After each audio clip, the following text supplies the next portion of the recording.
आज शाम 5 बजे तक चुनाव प्रचार पर ब्रेक लग जाएगा और बुधवार यानी 5 फरवरी को वोटिंग होगी और 8 तारीख को पता चलेगा कि दिल्ली वाले सत्ता की चाबी किसके हाथ में थमते हैं। ऐसे में शालीमार बाग विधानसभा से निर्दलीय प्रत्याशी सौरभ गुप्ता ने प्रेस कॉन्फ्रेंस की और अपने विजन और क्या क्या महत्वपूर्ण कार्य है जो शालीमार बाग विधानसभा के लोगों के लिए किए जाएंगे और दिल्ली सरकार द्वारा जो क्षेत्र की अनदेखी की गई उस पर सवाल खड़े किए।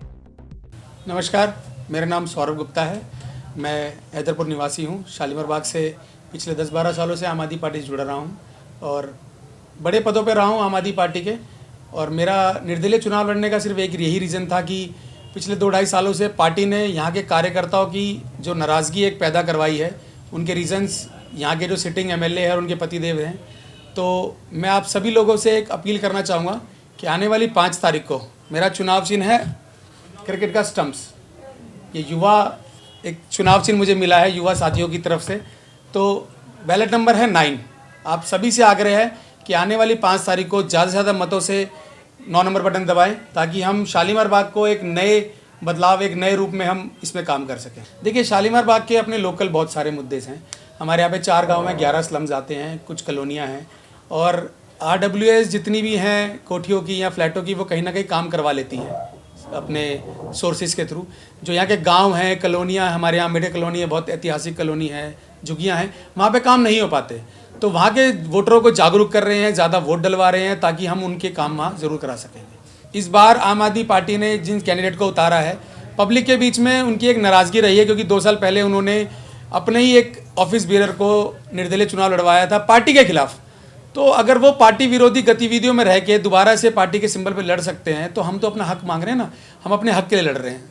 देखिए, जनता के बीच में तो 10 सालों से रहा हूँ मैं, किसी ना किसी रूप में, मेडिकल फील्ड में, एजुकेशन फील्ड में या लोगों के काम करवाने में। तो पब्लिक को और पब्लिक के दर्द को मैं जानता हूँ। तो मुझे पता है कि वो गवर्नमेंट के जुड़े हुए जितने भी काम होते हैं, जो पॉलिसीज़ होती है, उनको काम कैसे करवाना है।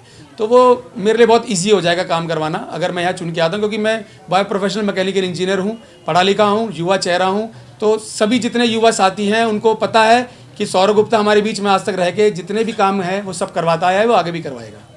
कि अगर मैं यहाँ पे चुनाव जीत कर आता हूँ तो जो स्टेट की पॉलिसी है, चाहे वो कांग्रेस की सरकार आए, चाहे बीजेपी की आए, चाहे आम आदमी पार्टी आए, कि वो यहाँ के लोगों को नहीं मिलेगी। मैंने लास्ट टाइम भी कहा और आप फिर कहना चाह रहा हूँ, हमारे यहाँ के शालीमार बाग के बहुत लोकल मुद्दे हैं, हम उन पर ज़रूर काम करेंगे।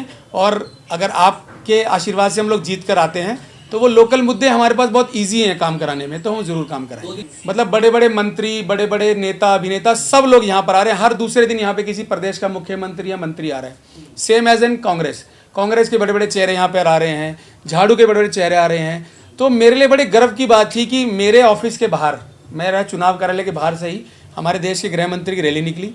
ये मैटर नहीं करता वो कौन सी पार्टी से बिलोंग करते हैं, मैटर ये करता है कि वो देश के गृह मंत्री हैं। नहीं जी, मैं लड़ रहा हूँ गलत चीज़ों के खिलाफ, कि यहाँ पे जो गलत चीज़ें पिछले 2.5 सालों से पब्लिक के बीच में परोसी जा रही थी, मैं उसके खिलाफ लड़ रहा हूँ। और ये ऐसा नहीं है कि यहाँ पे अभी आप कांग्रेस के राहुल गांधी आ जाएं, देवेंद्र यादव आ जाएं तो भी मैं बाहर खड़ा हूँ। आम आदमी पार्टी के आतिशी जी आ जाएं या कोई बड़ा केंद्रीय मंत्री आ जाए, मैं भी बाहर खड़ा हो सकता हूँ। वो मेरा सम्मान है कि मेरे वार्ड में अगर दूसरे क्षेत्र से बड़े बड़े नेता, अभिनेता, मंत्री लोग आ रहे हैं तो मेरे सम्मान की बात है कि मैं उनको यहाँ पे होस्ट कर पाऊँ।